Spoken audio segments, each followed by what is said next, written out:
Dini hari di pegunungan Wekia berubah hening menjadi tegang ketika pasukan gabungan TNI dan Brimob mulai bergerak menyusuri lereng berbatu. Udara dingin menusuk dan cahaya bulan tertutup kabut, sementara para prajurit melangkah dalam keheningan penuh perhitungan menuju markas OPM yang sulit ditaklukkan itu. Operasi ini menjadi respons atas serangan OPM di Karubaga yang menewaskan 2 prajurit dan melukai 4 lainnya. Insiden itu memicu kekhawatiran meningkatnya agresivitas kelompok bersenjata, sehingga pemerintah memutuskan operasi balasan terukur namun besar.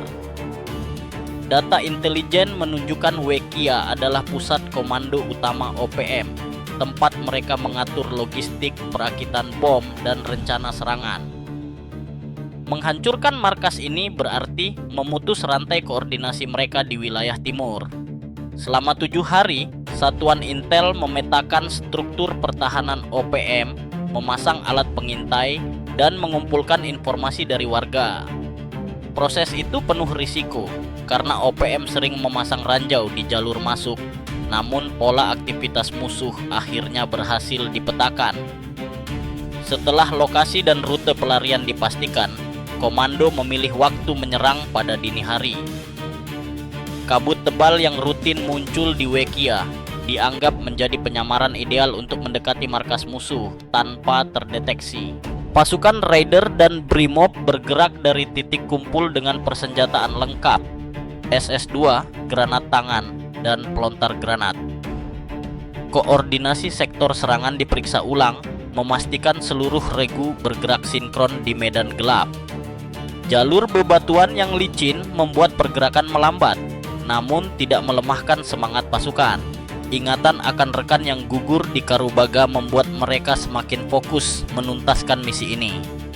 Kabut tebal membatasi jarak pandang, namun justru menguntungkan pasukan.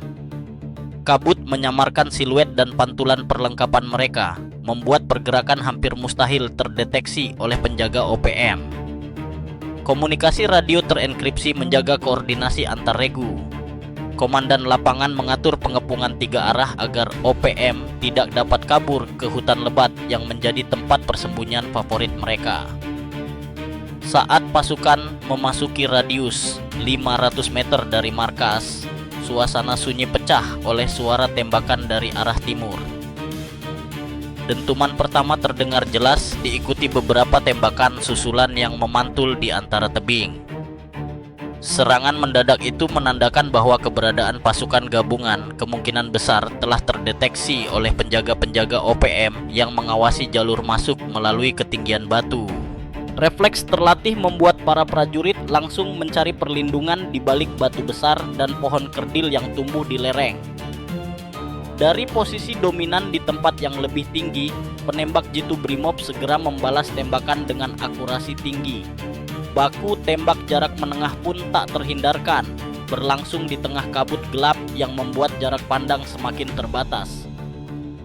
Rentetan peluru bersahut-sahutan sesekali diiringi kilatan granat penerang yang memantul di dinding tebing.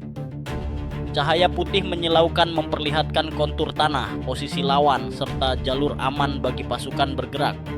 Prajurit TNI terus berpindah perlindungan dari satu batu besar ke batu berikutnya, mengatur ritme tembak balik sambil menjaga formasi yang telah ditentukan. Pertempuran berlangsung sengit dan memanjang hingga hampir 2 jam. Anggota OPM memanfaatkan gubuk kayu, parit kecil, dan celah tebing sebagai posisi bertahan. Namun taktik tutup tembak pasukan gabungan yang terus bergerak maju membuat jarak dengan pertahanan utama OPM kian menyempit dan tekanan terhadap mereka semakin besar. Untuk mempercepat dominasi sektor serangan, komandan lapangan memerintahkan formasi kipas. Dengan pola menyebar, tiap regu bisa menekan area tembak musuh dari berbagai arah.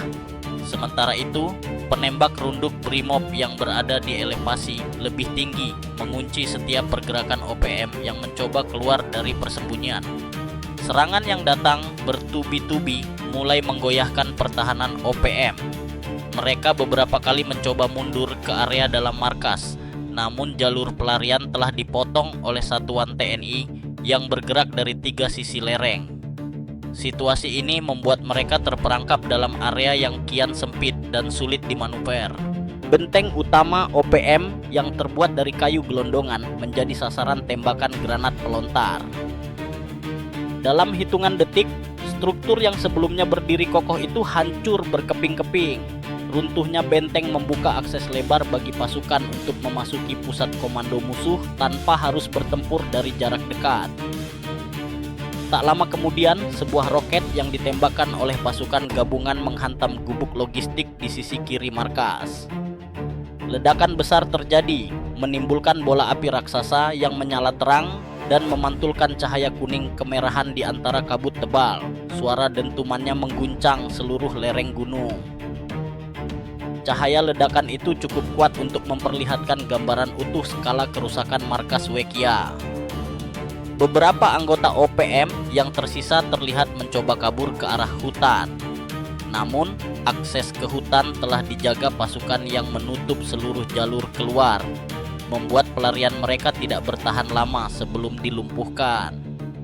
Meski suara tembakan mulai menurun, pasukan gabungan tetap bergerak dengan penuh kewaspadaan. Mereka melakukan penyisiran gubuk demi gubuk, memeriksa setiap sudut ruangan yang mungkin menyimpan ranjau, jebakan rakitan atau anggota OPM yang berpura-pura mati.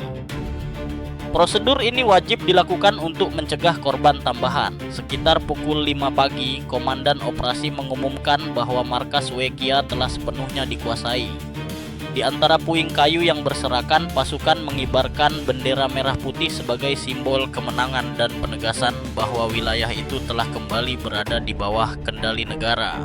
Dalam proses identifikasi awal, ditemukan 15 jasad anggota OPM yang tewas dalam pertempuran. Sebagian besar korban meninggal akibat baku tembak, sementara sisanya karena ledakan di gudang amunisi.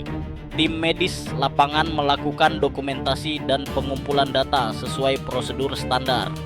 Selain jasad, ditemukan pula persenjataan berat dalam jumlah besar, deretan M16, AK-47, FN, serta ratusan peluru berbagai kaliber tertata di dalam gubuk khusus. Temuan ini memperkuat dugaan bahwa Wekia selama ini berfungsi sebagai gudang senjata utama bagi operasi OPM di wilayah timur. Inventaris lanjutan menemukan 2 RPG-7, beberapa granat tangan, serta bom rakitan yang disiapkan di dalam wadah kayu.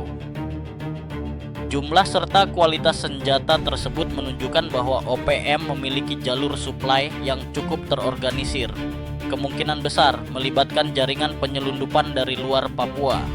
Lebih mengejutkan lagi, tim menyelamatkan dokumen penting dari gubuk komando yang hangus sebagian. Di dalamnya terdapat peta rute logistik, jadwal patroli, struktur komando, serta sandi komunikasi. Data ini menjadi harta intelijen yang berharga untuk menyusun operasi berikutnya. Dalam konferensi pers yang digelar setelah operasi, Kolonel Rizal Pranoto menegaskan bahwa keberhasilan ini tidak lepas dari kerja sama solid antara TNI dan Brimob. Ia menekankan bahwa koordinasi lintas instansi menjadi kunci mengalahkan kelompok bersenjata yang memanfaatkan medan ekstrem sebagai keunggulan mereka. Ia juga menyampaikan bahwa berdasarkan dokumen yang ditemukan, ada beberapa titik konsentrasi OPM lain yang kini masuk radar operasi berikutnya. TNI memastikan bahwa penindakan tidak akan berhenti pada satu keberhasilan saja. Untuk meminimalisir dampak sosial, pemerintah daerah bersama aparat keamanan bergerak cepat mengirim bantuan bagi warga yang tinggal di sekitar Wekia. Bantuan berupa beras, obat-obatan, selimut, serta perlengkapan harian diangkut melalui jalur darat dan udara. Tokoh adat dari beberapa kampung dipertemukan dengan aparat untuk membahas kondisi keamanan terbaru. Dialog ini dilakukan agar masyarakat memahami tujuan operasi dan tidak lagi merasa terintimidasi oleh keberadaan kelompok bersenjata. Pengamat militer memuji operasi Wekia sebagai salah satu capaian penting kontra gerilya dalam beberapa tahun terakhir. Meski demikian, mereka mengingatkan bahwa keberhasilan militer harus diiringi pembangunan sosial agar konflik tidak berulang di generasi berikutnya. Bagi para prajurit yang bertempur malam itu, Kemenangan ini menjadi bukti komitmen negara menjaga wilayah sampai ke pelosok Gunung Papua. Namun mereka menyadari bahwa tugas belum berakhir. Di balik kabut hutan Papua, ancaman bisa muncul kapan saja dan mereka harus selalu siap kembali bergerak.